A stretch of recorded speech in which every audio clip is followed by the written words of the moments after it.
सुप्रभात बच्चों। मैं आप लोगों को आषाढ़ का एक दिन नाटक पढ़ा रही हूँ। अंक 3 में मैं बताई कि कालिदास मल्लिका के पास आता है और वह कहता है कि यहाँ मुझे बहुत पहले ही आ जाना चाहिए था, जिससे मैं यहाँ की वर्षा में बैठकर वह सब लिखता जो वर्षों से मेरे अंदर बादलों की तरह गुमड़ रहा है। आज तक मैं उन्हें लिख ना पाया क्योंकि मुझे प्रतिकूल वातावरण ही नहीं मिला। मैं जैसा चाहता था वैसा वातावरण मेरे सामने उपस्थित नहीं थे। कालिदास पास में पड़े एक ग्रंथ को उठाकर देखता है तो उसमें केवल कोरे पृष्ठ है। मल्लिका ने बताया कि ये पृष्ठ उसने अपने हाथों से बनाए हैं और तुम्हें भेंट करने के लिए ही रखे हैं, लेकिन तुम यहाँ आकर भी नहीं आए। कालिदास पन्नों को पलटता है और कहता है कि तुम चाहती थी कि मैं इस पर एक महाकाव्य की रचना करूं, परंतु सच तो यह है कि तुमने अपनी आंखों से गिरने वाले आंसुओं से बहुत कुछ लिखा है। इस पर अनंत सर्गों के महाकाव्य की रचना हो चुकी है। हम फिर से जीवन की शुरुआत कर सकते हैं। तभी अंदर से बच्ची की रोने का स्वर सुनाई देता है। मल्लिका कालिदास को यह बताती है कि यह मेरा वर्तमान है और घर के अंदर चली जाती है। तभी विलोम का प्रवेश होता है। किसी के पैर की चोट से दरवाजा अपने आप खुल जाता है। विलोम वस्त्र और कीचड़ से लथपथ है। वह नशे में लड़खड़ाता हुआ अंदर आता है, बड़बड़ाता रहता है, लेकिन कालिदास को देखकर रुक जाता है। बड़े संदेह से कहता है कि मेरी आंखों को जाने क्या हो गया है कि अपरिचित आकृतियां भी मुझे परिचित दिखाई देती है। मल्लिका बाहर आने लगती है, लेकिन विलोम को देखकर ठिठक जाती है।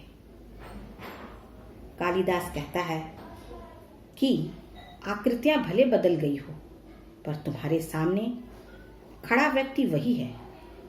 विलोम कहता है कि स्वर और शब्द दोनों ही परिचित से लगते हैं। फिर अचानक हंसते हुए कहता है कि तुम्हें बहुत देखने की लालसा थी। वह मल्लिका से यह भी कहता है कि वह आज तो इस घर में अवांछित सा नहीं है। विलोम आज इस घर में अधिकार से आता है।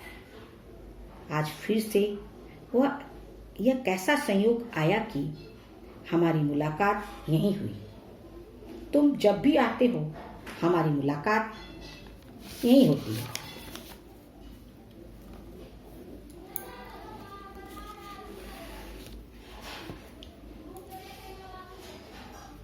कालिदास को हरिण शावकों से बहुत मोह है। एक हरिण शावक इस घर में भी है। मल्लिका की बच्ची की आंखें भी हरिण शावकों के नेत्रों से कम नहीं है। मल्लिका विलोम को रोकना चाहती है, परंतु विलोम कहता है कि अष्टावक्र की बात सच है या सत्य की बच्ची की आकृति विलोम से मिलती है। मल्लिका हाथों में अपना मुंह छिपाए रहती है और कालिदास विलोम को जाने के लिए कहता है। विलोम कहता है कि जानता हूं तुम्हारा अधिकार तो शाश्वत है। मैं आज चला जाता हूं, इसलिए नहीं कि तुम्हारा आदेश है, बल्कि इसलिए कि अतिथि के शब्दों को मान दे रहा हूं। कालिदास का भली भांति सत्कार करना, वह फिर आए या ना आए, ऐसा मल्लिका से कहते हुए विलोम चला जाता है।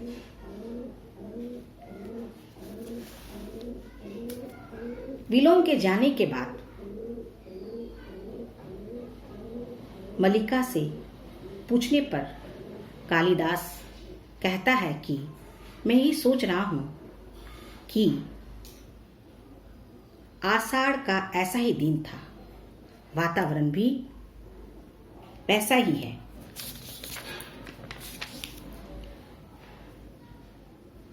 लेकिन इन कोरे पृष्ठों का महाकाव्य तब नहीं लिखा गया था।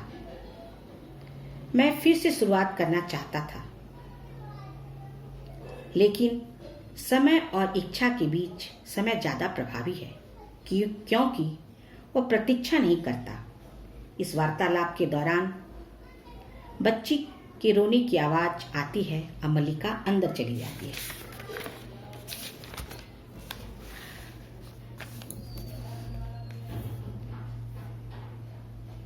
मल्लिका के जाने के बाद कालिदास थोड़ी देर कुछ सोचता है, फिर बाहर चला जाता है। बादलों का गर्जन होता रहता है। मल्लिका बच्ची को हृदय से चिपकाए बाहर आती है, लेकिन कालिदास को ना पाकर दरवाजा खोल देती है। वह बाहर जाना चाहती है, परंतु बच्ची को बाहों में देख वहीं रुक जाती है। बिजली चमकती रहती है, मेघ गरजते रहते हैं और यह अंक समाप्त हो जाता है। मैं आप लोगों को आषाढ़ का एक दिन अंक पढ़ाई हूँ। आप लोग इस अंक को फिर से रीडिंग करेंगे, पढ़ेंगे। जहाँ कहीं भी किसी प्रकार की दिक्कत होगी तो मैं आपको अगले वीडियो में बताऊंगी। धन्यवाद।